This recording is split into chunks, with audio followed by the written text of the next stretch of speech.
Welcome to the Everyday Edge.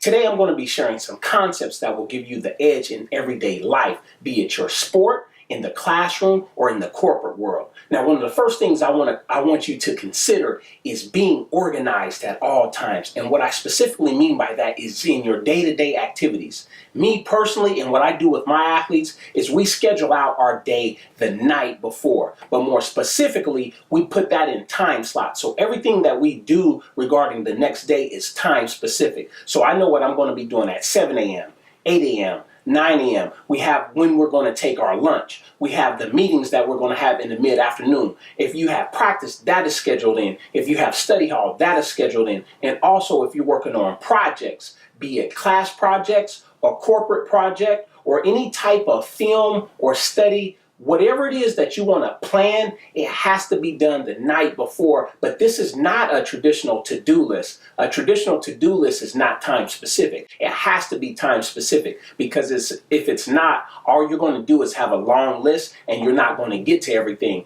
And what we have a tendency to do is to do the easy things first. And the difficult or the challenging tasks get put off to the end of the day. And what happens? It goes on to the next day. Now, outside of that, we're talking about building relationships. You're going to have the edge by building relationships with your classmates, your teammates, your instructors, and your coaches. These are things that you must do. In terms of your classmates, get to know your classmates. You can do some of these things by simply introducing yourself. Let them know where you're from, what sports you play, why you're at that particular school. But more importantly, you can take a leadership role and initiate a study group. Now, it's the same with your teammates.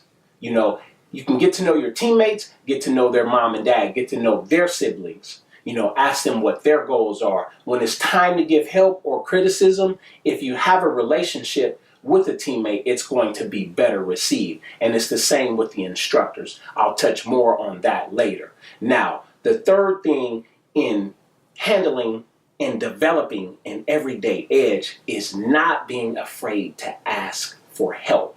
You cannot be afraid to ask for help, whether it's from an instructor, whether it's from your coach, a fellow classmate, or a teammate. Never be afraid to ask for help because that's how you get answers from different perspectives.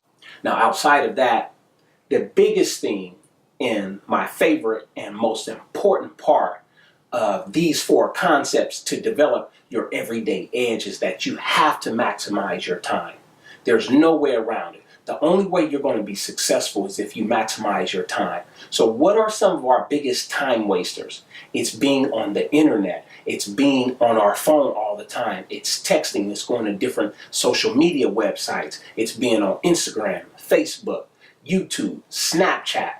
At a certain point in your athletic career, in your academic career, when you're transitioning to the corporate world, you have to learn how to unplug. And what do I mean by that? More specifically, I want you to learn how to take an internet Sabbath. And what is a Sabbath? What is an internet Sabbath?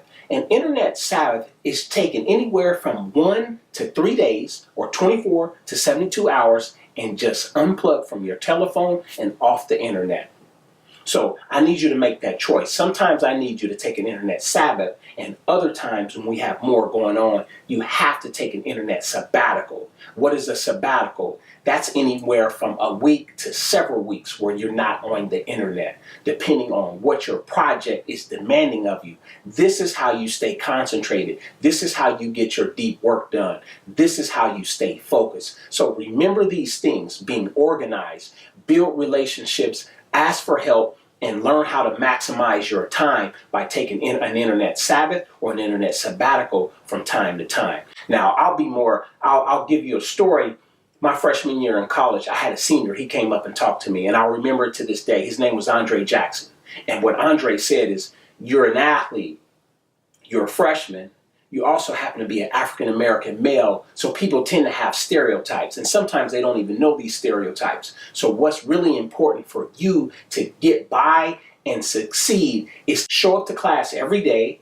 He went on to explain, sit up front. That was one of the most difficult things that it took me to do, because being an athlete, and sometimes when you're an athlete, you can be popular, or you have certain expectations, and the expectation is never to sit up front in the classroom. So not only do we never miss class, but we sat in the front of the class every single day. Now, the biggest one was meeting with the instructor 2 to 3 times throughout the term. What does this do? It builds rapport, and it helps build a relationship with your instructor. These are some concepts and principles to have the everyday edge